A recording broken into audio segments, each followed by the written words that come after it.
अस्सलाम वालेकुम student. Experiment number 11 है to find the tension in the string by balancing metre rod on stand. इसमें हम एक मीटर रॉड लेंगे, उसको हम बैलेंस करेंगे, ठीक है, और उसके बाद उसमें जो वायर हमने लिया हुआ है उस वायर में हम फाइंड आउट करेंगे टेंशन। तो ये आप लोग का एक्सपेरिमेंट पेज नंबर 26 पे है, तो नोटबुक ओपन करें और पेज नंबर 26 निकाल लें। एक्सपेरिमेंट नंबर 11 है।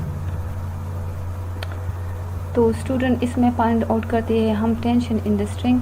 एक मीटर रॉड लेंगे, इसको हम क्या करेंगे, बैलेंस करेंगे, और इसमें जो हमने वायर लिया हुआ है, स्ट्रिंग लिया हुआ है, उसमें हम क्या फाइंड आउट करेंगे, टेंशन को है वो फाइंड आउट करेंगे।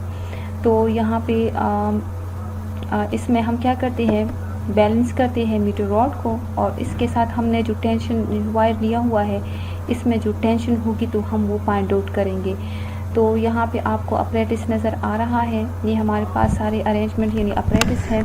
इसमें अरेंजमेंट हमने इस तरह लिया है कि यहाँ पे हमने 2 वायर दिया हुआ है, एक बी साइड पे और एक ए साइड पे, जो आपको रेड सा नज़र आ रहा है। इसमें हमने मीटर रॉड को बैलेंस किया है और साथ में हमने स्प्रिंग बैलेंस लिया हुआ है। तो इस मीटर रॉड जो हमने बैलेंस किया हुआ है और साथ में जो हमने वायर लिया है, जो स्ट्रिंग लिया है, जो रेड फॉर्म कलर का नज़र आपको आ रहा है, तो इस रेड कलर जो स्ट्रिंग है इसमें हम क्या फाइंड आउट करेंगे, टेंशन फाइंड आउट करेंगे, ठीक है। तो ये सारी जो अरेंजमेंट आपको नज़र आ रही है ये हमारे पास क्या है, इस एक्सपेरिमेंट को परफॉर्म करने के लिए है। इसमें हमने 2 स्टैंड लिया है, स्टैंड के साथ हमने बैलेंस जो है स्प्रिंग बैलेंस को लटकाया है, और फर्दर उसके साथ हमने 2 स्ट्रिंग जो लूप बनाए है उसमें हमने क्या किया है, एक स्केल जो मीटर रॉड लिया है और फर्दर उस मीटर रॉड को हमने बैलेंस किया है। तो अब हम क्या करेंगे, इसमें जो है वो टेंशन फाइंड आउट करेंगे। तो एक्सपेरिमेंट हम परफॉर्म करने के लिए फर्स्ट हम क्या लेते हैं, अपरेटिस लेते हैं। उसके बाद हम क्या करेंगे, प्रोसीजर के बाद हम क्या करते हैं, मेजरमेंट्स करते हैं। मेजरमेंट्स के बाद हम कैलकुलेशन, और उसके बाद हम रिजल्ट यानी टेंशन निकालेंगे स्टूडेंट में। तो हमारे पास क्या आया है। तो स्टूडेंट फर्स्ट हम जाते हैं अपरेटिस की तरफ कि अपरेटिस कौन कौन से हमारे पास इसमें यूज़ होंगे। तो यहाँ पे हमारे पास एक स्टैंड यूज़ होगा, यहाँ पे आपको नज़र आ रहा है, ये स्टैंड हम यूज़ करेंगे, बल्कि 2 स्टैंड हम यूज़ करेंगे। ये हमारे पास क्या है, स्प्रिंग बैलेंस है, यहाँ पे आपको नज़र आ रहा है। इसमें हम क्या करते हैं, जो वेट है यानी फोर्स है वो फाइंड आउट करते हैं। इसके अलावा हमारे पास ये मीटर रॉड यूज़ होता है, ये हम यूज़ करेंगे, इसको हम बैलेंस करेंगे। इसके अलावा हमारे पास जो वायर यूज़ होता है यानी स्ट्रिंग यूज़ होता है, इस स्ट्रिंग का हम क्या बनाएंगे, लूप बनाएंगे, और फिर इसके साथ हम जो है बाकी अरेंजमेंट जिस तरह पहले हमने किया हुआ है उस तरीके से हम इसको अरेंज करेंगे। इसके अलावा स्टूडेंट हम क्या करेंगे, यहाँ पे हमने इसका लूप बनाया हुआ है, इसका हम स्ट्रिंग का लूप बनाएंगे और इसका हम क्या फाइंड आउट करेंगे, टेंशन। इसके अलावा जो है हम एक हाफ रूलर यूज़ करेंगे। ये हम इसलिए यूज़ करते हैं कि इसमें हम क्या करते हैं, इस बड़ी वाली स्केल को यानी मीटर रॉड को हम क्या करते हैं, बैलेंस करते हैं। आगे अरेंजमेंट में आप लोग देखोगे। अब यहाँ पे हमारे पास क्या है, अरेंजमेंट है। हमने स्टैंड लिया है, स्टैंड के साथ हमने क्या किया है, स्प्रिंग बैलेंस लटकाया है। स्प्रिंग बैलेंस को हमने यहाँ पे 2 लूप लिया है, लूप को हमने इसमें मीटर रॉड डाल लिया है। अब हम क्या करते हैं कि बिल्कुल हमारे पास किस फॉर्म में हो, बैलेंस फॉर्म में हो, ठीक है, यानी एक साइड पे और दूसरी साइड पे बिल्कुल हमारे पास क्या हो, ये सेम हो, यानी एक साइड पे ये ना हो कि ये उभरी हुई हो, दूसरी साइड पे ये नीचे की तरफ हो, दोनों साइड पे हमारे पास बिल्कुल क्या हो, बैलेंस फॉर्म में हो मीटर रॉड। तो यहाँ पे इसको बैलेंस करने के लिए हम क्या करते हैं, स्मॉल स्केल जो हमने लिया था वो यूज़ करेंगे, और दोनों साइड पे जहाँ पे हमने टेबल पे रखा है या कहीं पर भी रखा है तो इसके थ्रू हम क्या करते हैं, दोनों साइड से इसकी डिस्टेंस फाइंड आउट करते हैं कि दोनों साइड से इसकी डिस्टेंस हमारे पास क्या हो, इक्वल हो। तो जैसे दोनों साइड पे हमारे पास इसकी डिस्टेंस क्या होगी, इक्वल होगी, तब ये हमारे पास क्या होगी, बैलेंस फॉर्म में होगी। क्लियर। तो फर्स्ट हम क्या करते हैं, इसकी जो है वो फाइंड आउट करते हैं कि ये आई हमारे पास क्या है, बैलेंस फॉर्म में है कि नहीं है। अब अगर हमारे पास थोड़ी सी आगे पीछे हो तो हम क्या करते हैं, स्टैंड को ऊपर की तरफ या नीचे की तरफ ले जा सकते हैं, ठीक है, इस साइड को भी या उस साइड को भी। अगर हमारे पास इसमें थोड़ी सी एरर हो यानी आगे पीछे हुई, कुछ एक जगह उभरी हुई या नीचे हुई, तो स्टैंड को ऊपर नीचे हम कर सकते हैं। तो स्टूडेंट यहाँ पे हमने स्प्रिंग बैलेंस लिया है, इसके साथ हमने 2 वायर लटकाए हैं। अब इस वायर यानी स्ट्रिंग की हम क्या फाइंड आउट करेंगे, टेंशन फाइंड आउट करेंगे। तो फर्स्ट वन यहाँ पे स्प्रिंग बैलेंस में हमारे पास एक पॉइंटर होता है, तो जिस पोजीशन पे हमारे पास बैलेंस होंगी तो वहाँ पे पॉइंटर जो है ना उस नंबर तक आएगा। इसमें हमारे पास नंबर लिखे होते हैं, तो पॉइंटर जिस नंबर पे हमारे पास स्टॉप हो जाए तो वो हमारे पास क्या होगी, उसकी वेट होगी। तो S1 ये हमने लिया है बैलेंस, इसमें भी हम क्या करते हैं वेट की वो वेट फाइंड आउट करते हैं। दूसरी साइड पे सेपरेट बैलेंस जो हमने लिया है S2, इसमें भी हम क्या करते हैं वो वेट फाइंड आउट करेंगे, ठीक है। और साथ में इसकी पोजीशन को भी हम फाइंड आउट करेंगे कि कौन कौन सी पोजीशन पे हमारे पास क्या है पिक्स है। तो यहाँ पे हम क्या करते हैं दोनों साइड से हम इसकी जो है वेट लेंगे। तो मीटर रॉड की जो वेट है S1 + A2, तो वेट 1 हमारे पास जो है 0.95 है, वेट 2 हमारे पास 1 है। तो इन दोनों को हम क्या करेंगे प्लस करेंगे तो 1.95 आ जाएगा। तो ये हमारे पास मीटर रॉड का क्या हो जाएगा टोटल वेट हो जाएगा, जो यहाँ पे हमने आप लोगों को दिखाया गया है, हमने इसको प्लस किया है और साथ में यहाँ पे आपको वैल्यू दी हुई है। अब नीचे टेबल की तरफ आएंगे तो नीचे टेबल में हमारे पास रीडिंग स्प्रिंग बैलेंस, तो S1 के लिए जो हमारे पास जो वेट था तो वो 0.95 था न्यूटन था, और S2 के लिए भी हमारे पास क्या था 1 न्यूटन था, ठीक है।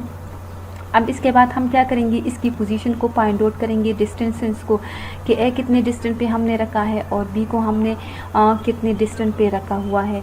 तो वो डिस्टेंस को हम क्या करेंगे फाइंड आउट करेंगे। तो वहाँ पे वो हम with the help of scale, यानी स्केल हमने लगाया है तो स्केल से हम इसकी डिस्टेंस को फाइंड आउट करते हैं। तो स्टूडेंट यहाँ पे हम क्या करेंगे, जब A की डिस्टेंस को फाइंड आउट करेंगे तो B की डिस्टेंस से हम क्या करेंगे A को माइनस करेंगे, ठीक है। तो फर्स्ट वन हम A और B की पोजीशन को नोट करेंगे और इसकी डिस्टेंस को एक दूसरे से क्या करेंगे माइनस करेंगे। तो यहाँ पे हमारे पास स्मॉल a की वैल्यू आ जाएगी। तो यहाँ पे जो B की पोजीशन है स्केल पे वो आप नोट करें, आई थिंक यहाँ पे 90 है, और A की जो पोजीशन है तो यहाँ पे 10 है कि 9 है, वो हम क्या करेंगे वो नोट कर लेंगे। क्लियर, मुझे नज़र नहीं आ रहा तो यहाँ पे मेरे ख्याल में 89 है कि 90 है, ठीक है। इस तरह हम B की भी लेंगे कि यहाँ पे 9 है या 10 है। तो B से हम क्या करेंगे A की वैल्यू को माइनस करेंगे, तो यहाँ पे हमारे पास क्या जाएगी स्मॉल a की वैल्यू आ जाएगी। तो यहाँ पे फर्दर हम क्या करेंगे इस तरह स्मॉल b की वैल्यू को भी क्या करेंगे फाइंड आउट करेंगे। तो यहाँ से हमने जो B की पोजीशन थी वो 89 थी और A की जो पोजीशन थी वो 9 थी। तो इससे जब हम 89 से 9 माइनस करते हैं तो हमारे पास A की जो पोजीशन आ रही है वो 80 सेंटीमीटर आ रही है। तो मतलब ये है कि A हमारे पास कितनी पोजीशन पे है 80 सेंटीमीटर पे है, डिस्टेंस पे है। अब B की हम किस तरह फाइंड आउट करेंगे, B की वैल्यू हम इस सेंटर ग्रेविटी से हम क्या करेंगे B की वैल्यू को माइनस करेंगे, यानी B की वैल्यू को हम क्या करते हैं सेंटर ऑफ ग्रेविटी की वैल्यू हम उससे माइनस करते हैं। सेंटर ऑफ ग्रेविटी यहाँ पे हमारे पास क्या है 50 है और हमारे पास B की पोजीशन क्या है 89 है। तो 89 से हम क्या करेंगे 50 को माइनस करेंगे, तो यहाँ पे हमारे पास क्या हो जाएगी स्मॉल b की वैल्यू आ जाएगी। क्लियर, तो सेम ये प्रोसीजर यहाँ पे स्मॉल b हमने नीचे रखा है वो फाइंड आउट करेंगे। तो यहाँ पे 89 से जब हम 50 माइनस करते हैं तो हमारे पास b की जो वैल्यू आई है वो हमारे पास आई है 39 सेंटीमीटर। तो यहाँ पे टेबल में हम क्या करेंगे 39 सेंटीमीटर को लिख लेंगे। तो यहाँ पे हमने लिख लिया है। अब टेंशन 1 T1 हम फाइंड आउट करते हैं। तो यहाँ पे इसके लिए फॉर्मूला क्या है वेट मल्टीप्लाई B/A। तो यहाँ पे हम क्या करेंगे वेट की वैल्यू लिखेंगे और साथ में B और A की वैल्यू लिखेंगे। तो यहाँ पे T1 की वैल्यू हमारे पास क्या हो जाएगा आ जाएगी। तो यहाँ पे टेंशन थी वेट 1 हमारे पास 1.95 था, मल्टीप्लाई B की वैल्यू 39 थी और A की वैल्यू हमारे पास क्या थी 80 थी। तो यहाँ पे हम इन वैल्यू को एक दूसरे पे डिवाइड करेंगे 1.95 के साथ मल्टीप्लाई करेंगे। तो यहाँ से हमारे पास T1 की जो वैल्यू आई है 0.95 आई है।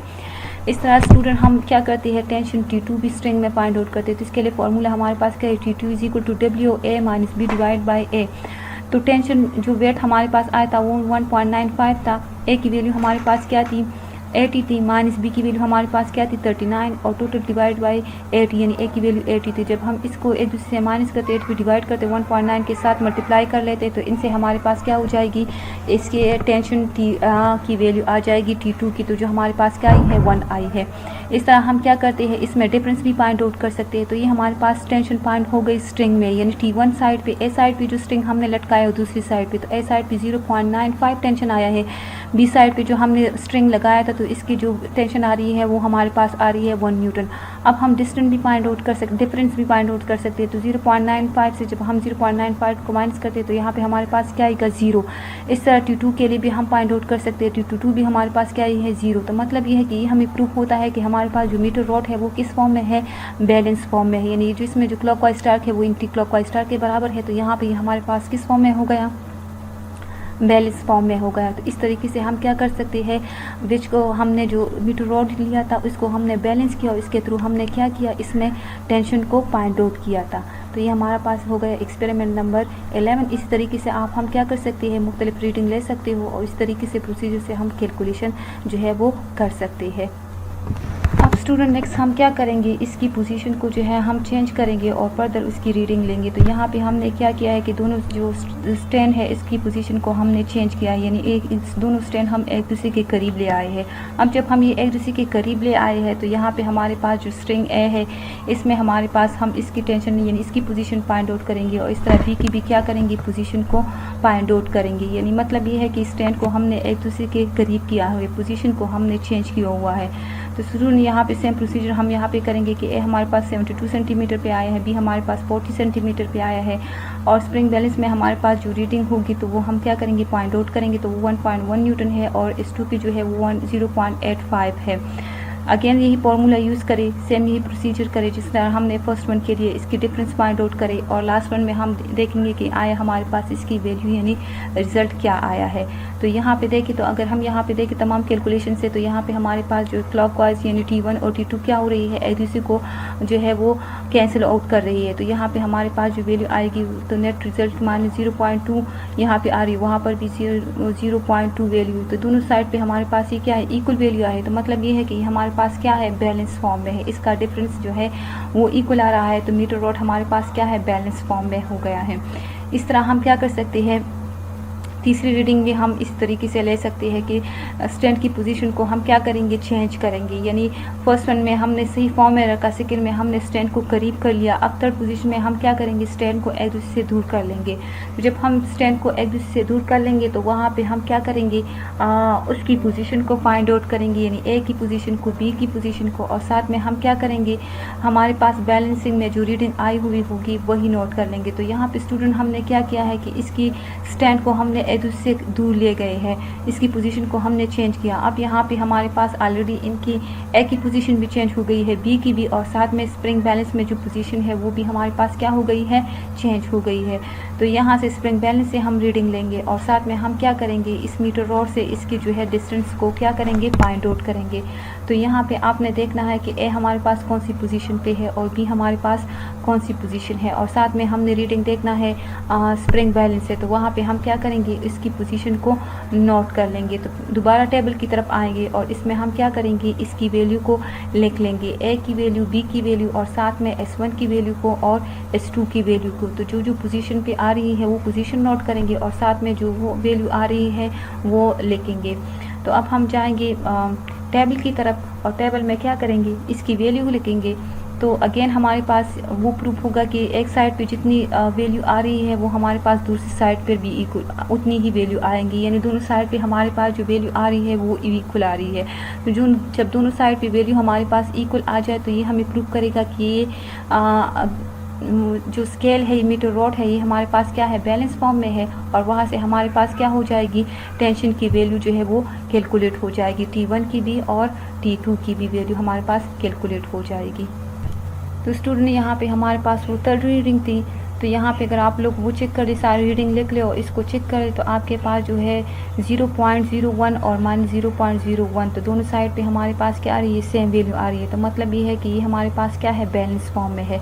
तो हमने जो टेंशन T1 फाइंड किया वो हमारे पास 1.01 था और टेंशन 2 हमारे पास 0.94 आया था। तो दोनों साइड से हमने टेंशन फाइंड आउट किया और यहाँ पे हमारे पास डिफरेंस क्या आ रही है, इक्वल आ रही है। तो इक्वल होने का मतलब ये है कि हमारे पास क्या है, बैलेंस फॉर्म में है।